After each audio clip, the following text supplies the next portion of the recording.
I think he is flustered by these polls, actually, and I have heard that he is asking himself the question. He's talking to aides and saying, "Am I any good at this? Why aren't the opinion polls moving?" And I think the delay we've had, the delay. Ideally, he would the party would have wanted to go to the country in May, next month. It's not going to because the backdrop is so gloomy. And I think the Prime Minister is very aware that his premiership, and the party are in a calamitous position. Rishi Sunak has said that controlling illegal immigration is more important than membership of the European Convention on Human Rights, in a strong hint that he's ready to tear up Britain's international obligations to enable Rwanda flights to take off. In an interview with The Sun's Never Mind the Ballots, Sunak cited his family's immigrant background and said that illegal migration offends the sense of fairness, adding that he pledged to halve legal immigration.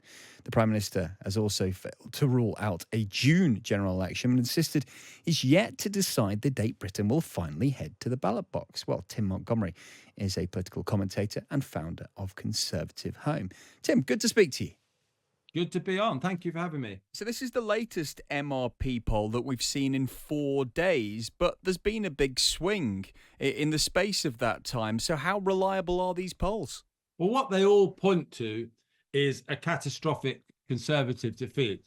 All of these so-called MRP polls, which have a record of real accuracy, point to a Tory defeat worse than 1997, the year of Tony Blair's landslide victory. So, yeah, some polls have the Tories losing to, are going under 100, just with sort of 98 potential MPs.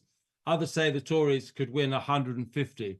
But all of those are catastrophic results for the party and would be the worst defeat since the Second World War. So most of them are also consistent with local council results as well.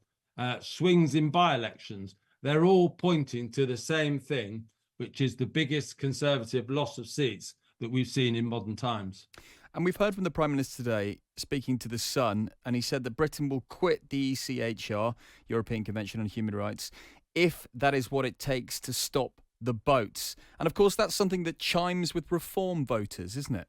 And this, one of the reasons why, a few weeks ago, I reluctantly came to the conclusion that Rishi Sunak had to be replaced as Prime Minister was just because he's made promises that he must have known he couldn't keep. When he said in January last year that he would stop the boats, anyone in the Home Office who'd studied this subject would have been saying, yeah, maybe with something like an agreement with Albania, you can reduce the number of vessels crossing the channel, which to the Prime Minister's credit, he's done a very good agreement with Albania and it did reduce the numbers last year.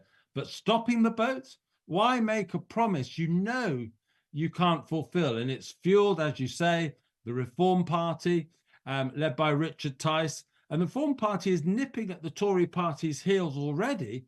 And that's without the possibility of Nigel Farage coming in as the front man for reform. If Nigel Farage came in as the front man for reform, probably the most sort of electorally successful politician of modern times in terms of changing the weather with that Brexit referendum result, the Tories are even more trouble than they look already. Tim, on the ECHR, one of that court's injunctions blocked the government's attempts to deport asylum seekers to Rwanda last year. It is seen to people who want to slow immigration as toxic, isn't it? Look, I think one of the other criticisms of Rishi Sunak is he always does something to show he's serious about an issue. So, he's made some modest but useful changes on our net zero targets. I think they make them more sensible, but we're still basically going in the same direction. The Rwanda policy, if it passes, yes, it will send a few people over to Rwanda, but it's not really going to be the kind of deterrent effect that you would need to people already willing to risk their lives in crossing the channel. If Rishi Sunak was really serious about stopping the boats, the only way you could have done that properly was to leave the ECHR, because otherwise European court rulings are going to frustrate that policy. He hasn't chosen that policy for understandable reasons, not least the resistance of sort of one nation group MPs in his own party. He could have risked a real internal rebellion. But, it's the criticism that Robert Jenrick made when he made his resignation from immigration minister. He says, Rishi Sunak always does enough to give the impression that he's tackling a problem, but never really enough sort of oomph in a policy position to actually transform the situation. And that's a pretty savage criticism. Yeah. I suppose whatever poll we get, though, whatever day of the week it is, there is no election tomorrow. And the Prime Minister himself doesn't seem to be that flustered by these polls.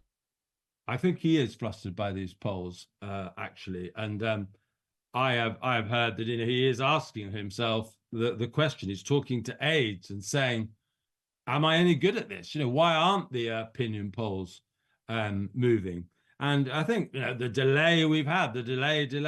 Ideally, the party would have wanted to go to the country in May next month. It's not going to, because the backdrop is so gloomy. And I think the Prime Minister is very aware that his premiership and the party are in a calamitous position. Tim, thanks. Tim Montgomerie there, a political commentator and, of course, the founder of Conservative Home.